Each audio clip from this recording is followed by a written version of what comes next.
Hello, my name is Shayla Stonechild. My pronouns are she, her, and I'm Red River Métis and Plains Cree from Musqueam First Nations Treaty 4 territory. However, I'm actually currently tuning in from Treaty 13 territory in Toronto. If you don't know already, the missing and murdered Indigenous women and girls and Two-Spirit crisis is currently affecting Indigenous communities throughout Turtle Island. We are 6.5 times more likely to go missing and murdered than our non-Indigenous counterparts. Some of these statistics may be true. I know there's also another truth. Indigenous women and Two-Spirit people are paving the path for our future. They are trailblazing industries they've never seen themselves represented in. We are channels of ancestral teachings. We are healers, teachers, guides, mothers, daughters, aunties, sisters, and we are living in direct connection to Mother Earth. We have literally survived genocide. We are still here. Welcome to Reclaiming Matriarchy, an interview series delving into the lived experiences and teachings of 3 Indigenous knowledge carriers. We focus on 3 topics. 1, matriarchy. 2, Two-Spirit identity. 3, Indigenous futurism.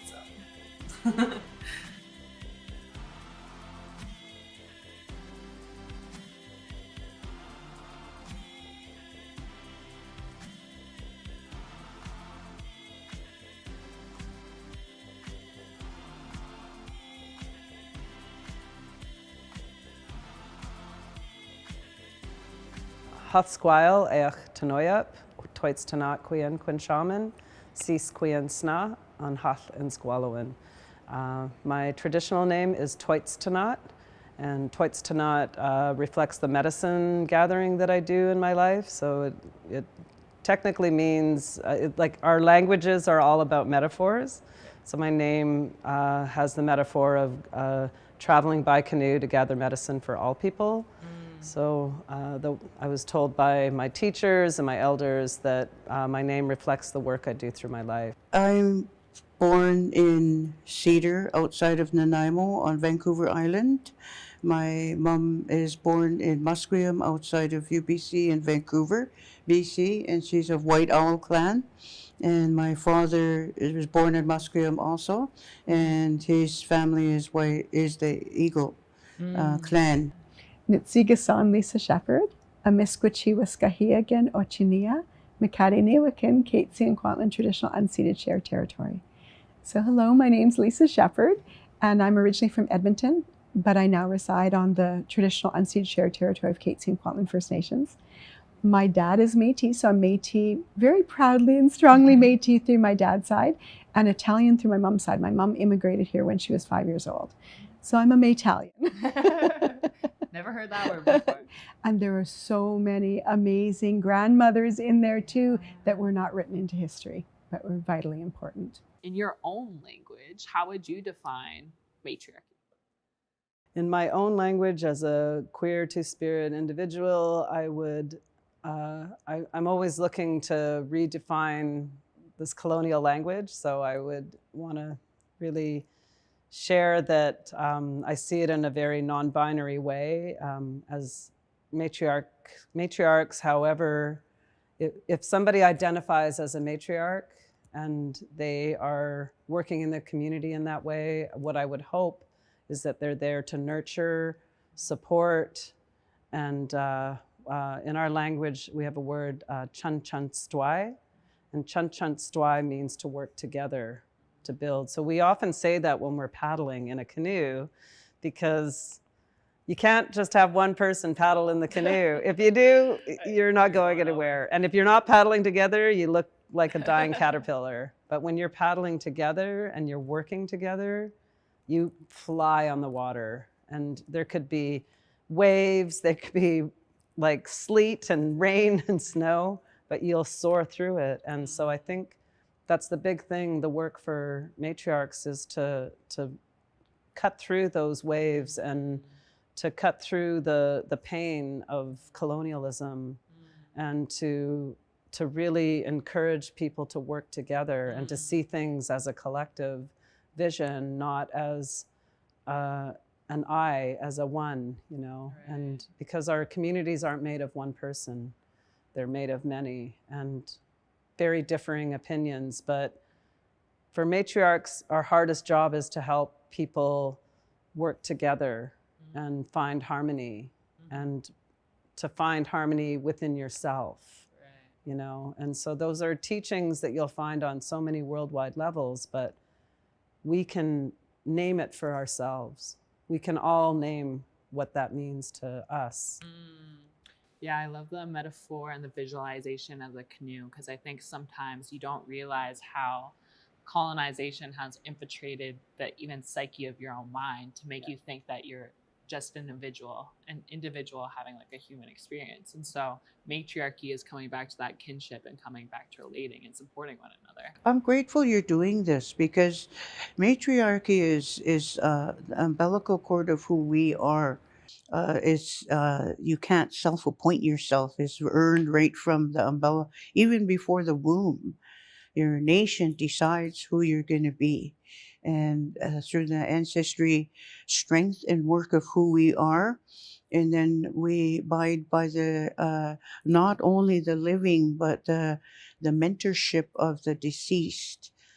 We have to take into consideration for each grandma. That's our governance. And so the grandmothers are sort of like the queen bee of all. When the grandma moves, everyone's allowed to go do their chores. When the grandma rests, everyone's working their chores harder. Right. So if grandma comes out not happy, the nation better snap up, you know. But there's not a punishment or a shaming. Nobody's wrong. In the view of internal matriarchy governance, we do our best, and if we don't make it there, you know, we do it again. Within your own language, or within your own words, I guess I should say, how would you define the word matriarch? I think a matriarch is somebody who lovingly cares for themselves and the world around them, the people around them, lifting up the generation, you know, the younger generation, lifting them up. I think a matriarch is strong. I think, and I'll say this very carefully, powerful, but not powerful in the way that we think of power today, which I don't think is a very feminine word. Yeah. Power meaning our ability to love, our ability to heal, our ability to be our true selves as women or femme-identifying people. So in my mother's generation, and you know, those before her, like her mother and so on, they really had to be invisible in communities, and they might have the respect and the honor within their clans and within their nations, their communities, but in this forming country of Canada, there has been so much erasure, which, you know, my mother really drew attention to me about the fact that it is not surprising the levels of murdered, missing Indigenous people, because it was all set into place with the residential school, and through all of colonialism, it was always destined to be where it is now in this state of emergency for Indigenous people. However, I guess around the 70s and 80s, a lot of Indigenous women were getting tired of being pushed to the side and being told to wait for the men to do the work. Right. Because in truth, you know, in every community, you weren't having full representation of all the people. Right. However, when women started stepping in and asserting their rights, Indigenous women, they stood up and they took their matriarchal power. And that's what I grew up witnessing, was a lot of Indigenous women saying, we're tired of this, you know. And, you know, a lot of them were women that followed all those rules for eternity, and they just got tired of it because they were watching the resources disappear, they're watching their children disappear, they're watching young people disappear in the communities. And that was becoming so harsh that without the matriarch standing up for the people, we wouldn't even know anybody now if the women hadn't stood up. So, you know, the women before me had to really teach the next generations the importance of holding our ground and, you know, loving and respecting our cultures, our traditions, our protocols, all of that, but also first and foremost, the safety of our community, our families. I'm curious if there is a word within your language that speaks to matriarchy. Well, I only know the word for woman, which is slanai, but I always hear it used in a really like high level, respectful way, and that, you know, that women are seen up high. And then I heard recently about, I had a friend tell me about a woman coming from Washington State looking for the Cedar women here. And when I thought about the Cedar women, I was like, what's the Cedar women? And she's like, you know, giving me a description. But I thought, you know, so maybe because the cedar is the tree of life, and because it's so important to everything for our people and for West Coast people, the idea of the Cedar women seemed like a very matriarchal ideology. And I guess that would be Chaipe Slanai, be like Cedar woman. Or it could, I don't know, because I'm not a language expert, It could be Slanai Chaipai. So it could be the other way. But I think that the idea of the Cedar women is a very important one. And it's one that many women can walk with. And I asked what this woman meant, and she said it's the women that take care of the forest. Homoch is the spirit within the like who we are, the song, the language, the discipline, our clan, our everything, our job, creator gifted to us. Homoch is the spirit within. Liltia is way we say grandmother. And so when we at daybreak and sundown, when we thank the sun and moon, they're also grandma. We wouldn't have life without them, and the breath wouldn't be possible without their sustenance and spiritual guides with us. And the mini Wichoni, the water also. The spirituality way of our life is truth. If it wasn't for Indigenous people in North America, this world would be conquered already by itself. I'm grateful that our people have the strength to stay out of that abscess and to maintain who we are. I did want to touch on, because when we speak of matriarchy, I think sometimes people may feel left out if they are of a different identity. For instance, if you're a two-spirit, you may have a different perception when it comes to matriarchy. And so have you heard of like specific teachings that tie to matriarchy when it comes from a two-spirit perspective?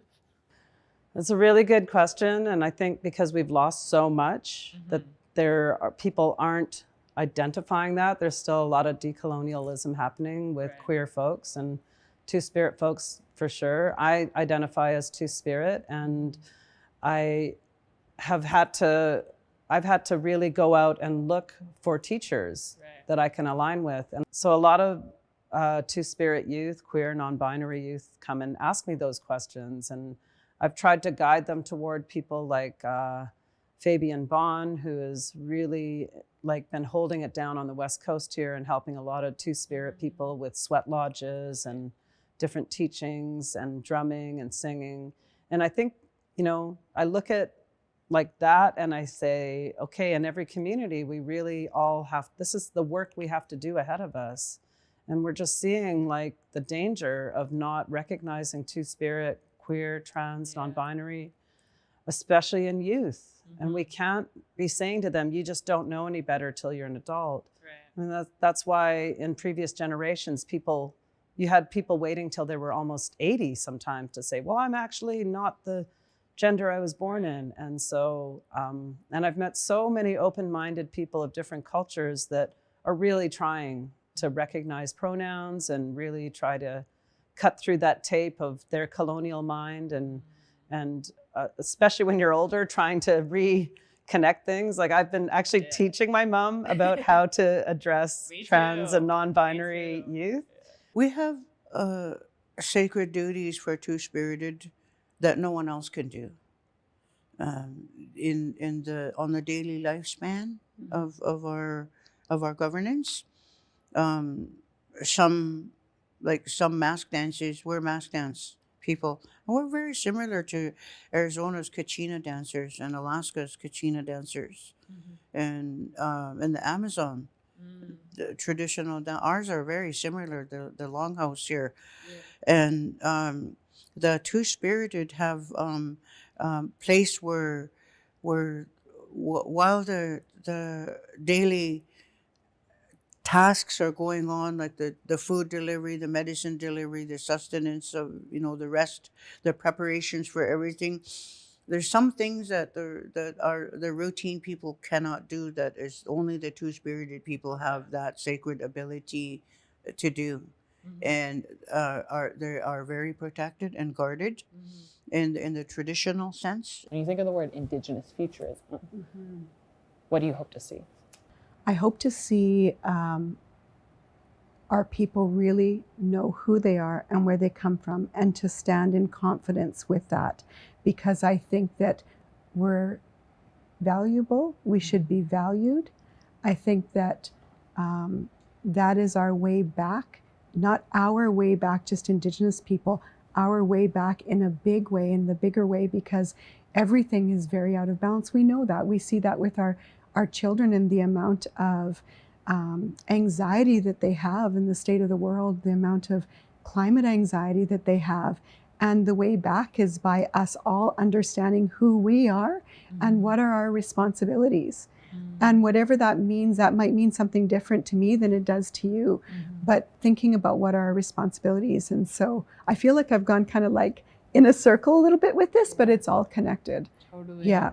Yeah. And understanding that where we come from, that's so important, because because I'm learning the language, I've only just recently learned that Nitsigasan, my name is, it's my belly button's name is, literally translated, because how are we connected back? Like, I'm connected back to my mother and her to her mother, my grandmother, my great grandmothers, all the way back to the very first grandmother, and if that's been lost, think of everything that's lost with that.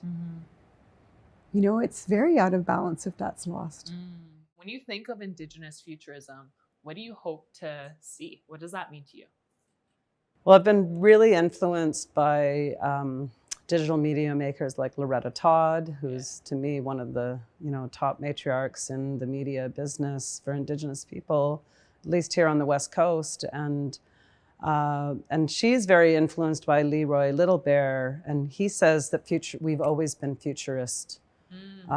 Indigenous people have always known futurisms. We've always been looking to the future while also looking behind us. Yeah. And even when we're here right now, we could really be in another place in time, because our ability to shift time and space in the continuum, as we know, that's been the resilience for Indigenous people for centuries, right? And especially in this time. But our futures, I think, are becoming better because of technology, and that it's really helping shape young people's minds. Right. And so I find technology a very beautiful thing. And as much fear as people have of AI and other things, there are elements that we can really grasp and hone. And I've seen so much beauty, even in projects that are artificial intelligence minded, but when generated through Indigenous knowledge keepers, and even especially youth, really. Youth have so much. So my question for you is, what does the term matriarch mean to you?